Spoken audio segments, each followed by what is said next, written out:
Welcome to Head Full of Radio, where a longtime Radiohead fan goes through the whole recorded discography alongside his friend, who's only familiar with the song Creep. Will we agree on the songs? Can I convert him into a fan? Let's find out.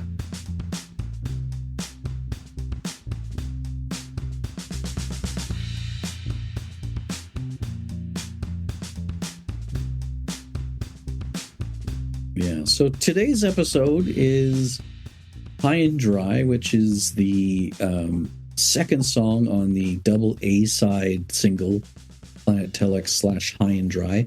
It was originally written when Tom was still studying in the 1980s. Wow. And it was apparently performed as a very fast punk rock version at when he was in a band called Headless Chickens. Well, there you go. He Very then appropriate for this podcast. Yeah, he then started trying to record it around Pablo Honey on a 4-track. And then the drummer sort of was messing around with it, and that's where the drum part comes out, which you'll hear at the start of the song. Tom played it acoustically for a laugh, and then everyone went, wait, it sounds a bit like Rod Stewart. And then when they were recording it when they were working on the bends, the studio demo came up again, and the band was surprised at how well it fit with the new material. So they then put it on the album without bothering to re-record it. The album version is the original demo version, but just remixed. Hey, that's interesting. I'm surprised you didn't bother to re-record. It's so weird, isn't it? Like, I feel like that would be trivial enough to do, but... It says this song was one of the only occasions on which it was not all recorded together. The band came in separately and recorded for their own sections before it was put together. Okay. That's really neat. I did not know that. Would you like to hear the punk version before we go into... Oh, if you've got it. Yeah. Let's do it. I've never heard this, by the way. I want to hear the Headless Chickens. Oh, very cool. There he is. Why a whistle? Why not? It's the Headless Chickens, isn't it? Classic Headless Chickens. Yeah.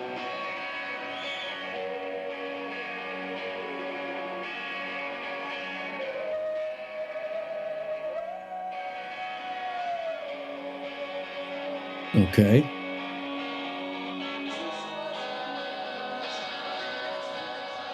Not the best audio, but... You know what? This sounds like me when I used to play it by myself in my basement. Like, lazy and like...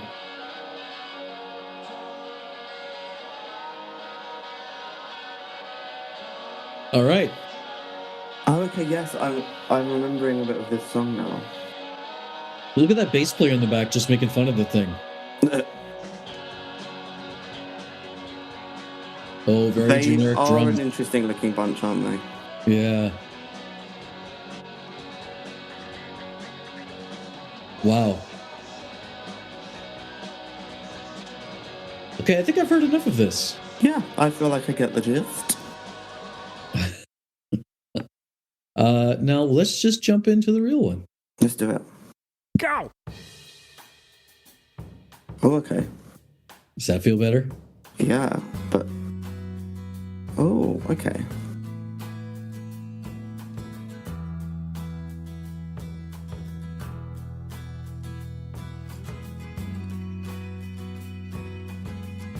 Oh, lots of little bits and bobs going on. Yeah. But not, like, in a too much way.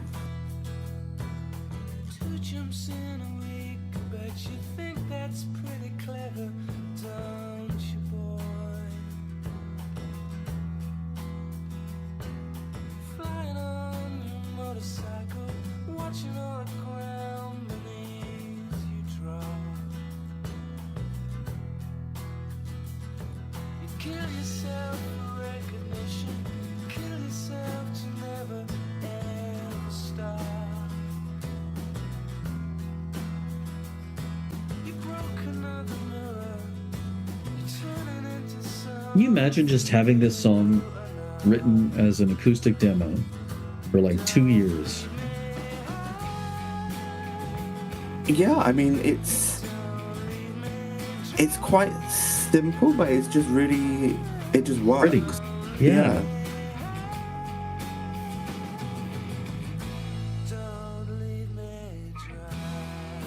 And they thought this song kind of sucked and it sounded too much like Rod Stewart. So funny.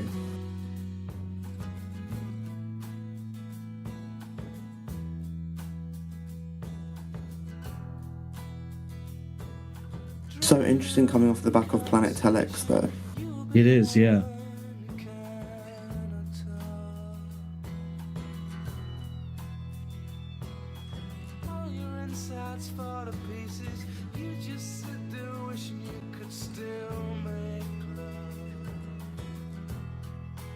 I like the simplicity of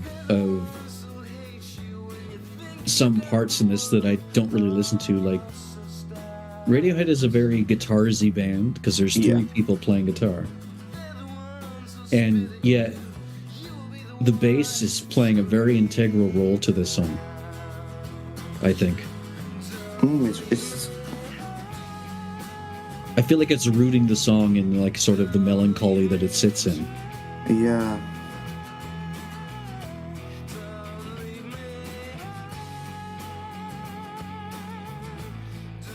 This is one of very few solos that Johnny does that I used to be able to play on guitar, by the way. Oh, very nice. Yeah, it's...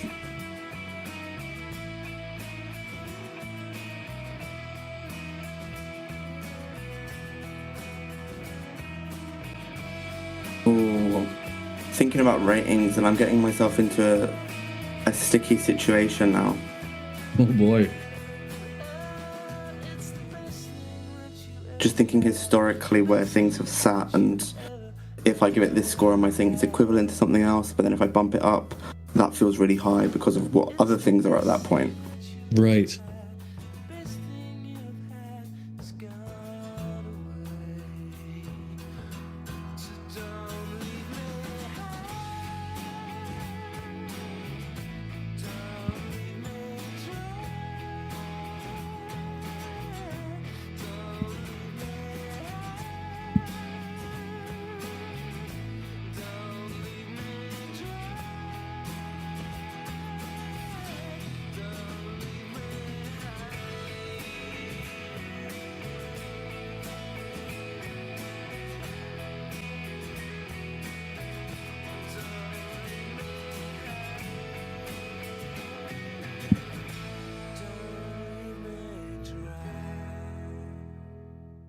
There you go. I like that. As we mentioned, nice and simple, but still managed to hit on some feels.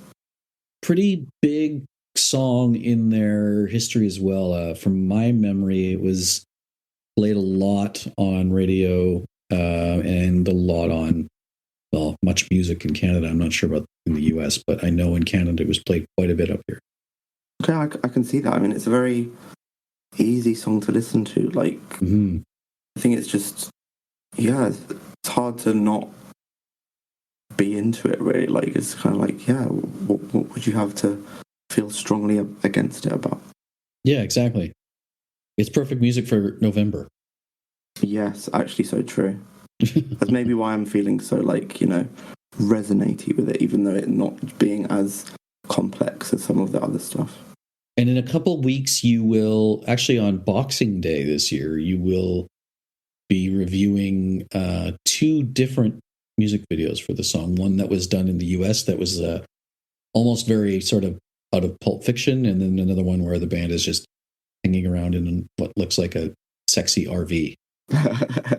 Well, hopefully I will be feeling like not too resonating with it at that point, because hopefully the holidays will be nice and festive and vibrant, but right. We shall see. Maybe it will hit perfectly. So what would you rate this one? This is where I was getting tricky, but you know what? I think it deserves it. So I was debating between an Ed and an Ed and a half.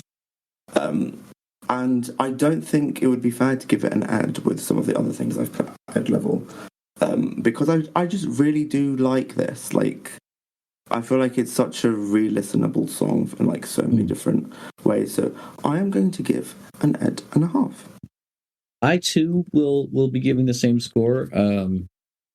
And it's interesting listening to it now and knowing how long I've been listening to it. I think I might have said this before to you. I don't know if I said it in a recorded episode because we've had so many, which is 43, or off air. But when I was given the album of the Bends for a Christmas present by a girlfriend back at the time, and I thought Creep was on that album because I didn't know any better. But when I listened to it is true, but when I listened to this album, I was so happy that Creep wasn't on it because it was such more sonically pleasing than Pablo Honey.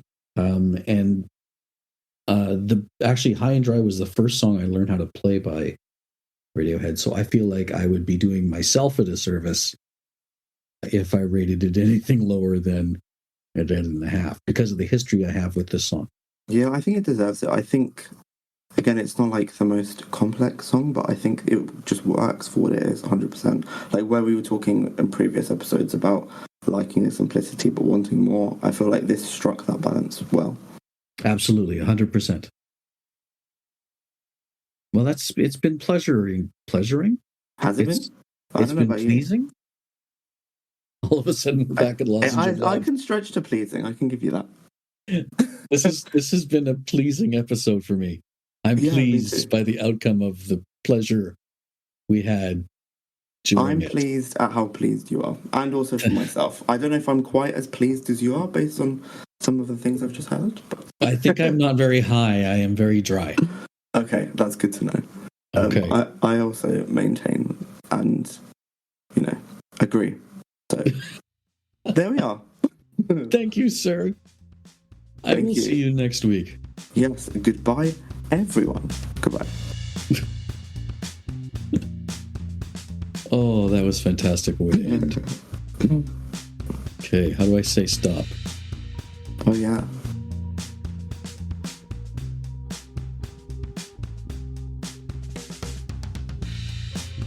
This podcast is recorded over Discord and produced by me, Floyd. The introduction and exit music is a cover of Radiohead's Separator and is available on all streaming services under the band name Lift. Find us on Instagram @HeadFullOfRadio.